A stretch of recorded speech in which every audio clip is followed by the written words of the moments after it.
Assalamualaikum warahmatullahi wabarakatuh. Bagaimana kabar kalian hari ini? Alhamdulillah, luar biasa, tetap semangat, Allahu Akbar.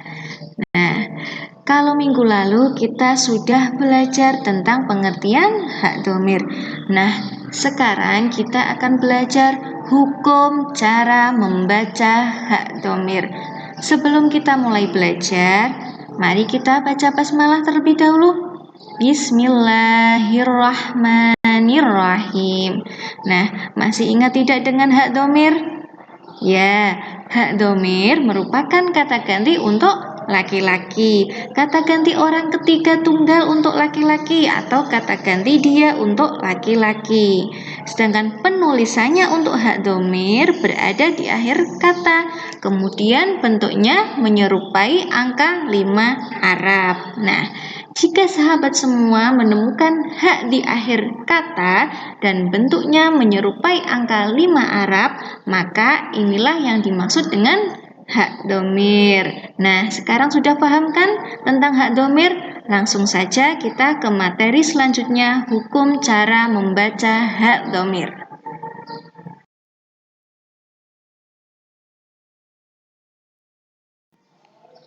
Hukum cara membaca hak dhamir. Nah, hukum cara membaca hak dhamir ini dibagi menjadi 4. Yang pertama, dibaca sukun.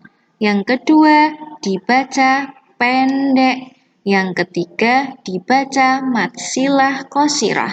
Dan yang keempat, dibaca matsilah tawilah. Nah, yang pertama, hak dhamir dibaca sukun atau mati. Nah, hak dhamir dibaca sukun atau mati, setiap hak dhamir yang terletak pada lafal yang dibaca waqaf atau berhenti, maka hak dhamir itu wajib dibaca sukun atau mati. Baik waqafnya itu karena adanya tanda waqaf atau karena kehabisan nafas di tengah ayat. Nah, perhatikan contoh berikut ya. La tuharrik bihi lisanaka litaj'ala bih. Nah, bih ini di akhir kata dibaca sukun atau waqaf karena terdapat tanda waqaf. Kedua, hak dhamir dibaca pendek. Nah, hak dhamir dibaca pendek karena huruf sebelum atau sesudahnya dibaca sukun atau mati. Perhatikan contoh berikut. Yudha'ifhu lakum. Nah, sebelum hak dhamir ada huruf fa. Fa-nya itu berupa harokat sukun atau mati. Jadi hak dhamirnya dibaca pendek.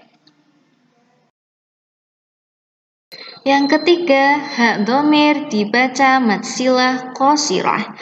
Mat itu artinya panjang, silah itu hubungan, dan qasirah artinya pendek. Hak dhamir dibaca matsilah qasirah. Hak dhamir yang bertemu seluruh huruf hijaiyah kecuali hamzah, atau cara gampangnya hak dhamir yang tidak bertemu dengan hamzah. Hak dhamir yang tidak bertemu dengan hamzah. Ini adalah hak dhamir yang dibaca matsilah qasirah. Namun dengan satu syarat, sebelum dan sesudah hak dhamir harus merupakan huruf yang hidup.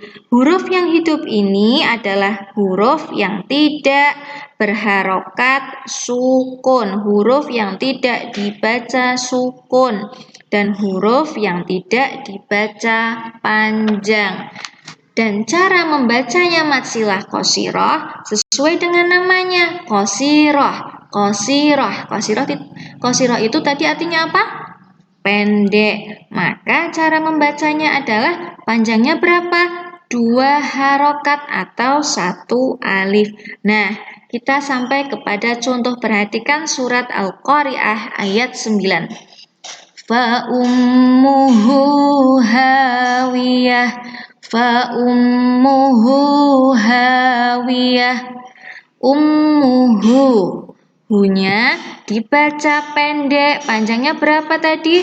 2 harokat. Nah, ini hak domirnya tidak bertemu dengan hamzah. Huruf sebelum dan sesudahnya juga huruf hidup, bukan huruf yang dibaca apa? Sukun. Itu namanya hak domir yang dibaca mad silah qasirah.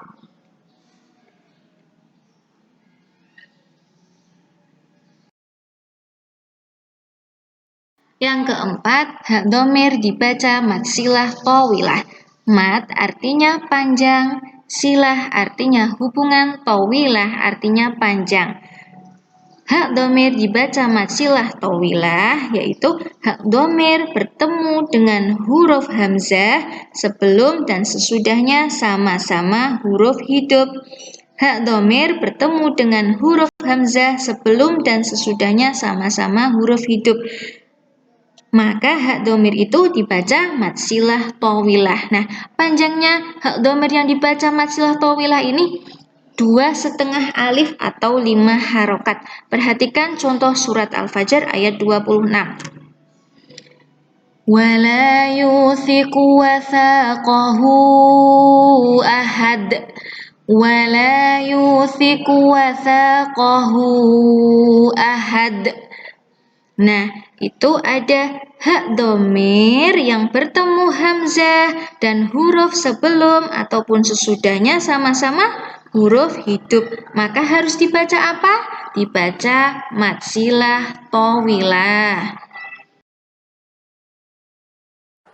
Sahabat-sahabat semua, tidak semua huruf H itu dibaca hak domir. Ini ada pengecualian hak domir. Nah, sahabat-sahabat semua bisa diperhatikan, bisa dibaca pengecualian hak domir.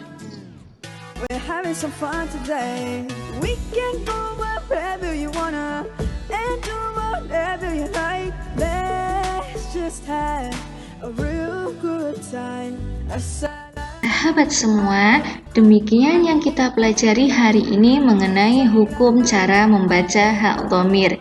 Semoga bermanfaat apa yang sudah kita fahami, wajib hukumnya bagi kita untuk mempraktekannya ketika membaca Al-Quran. Kita tutup dengan membaca hamdalah. Alhamdulillahirabbil alamin. Wassalamualaikum warahmatullahi wabarakatuh.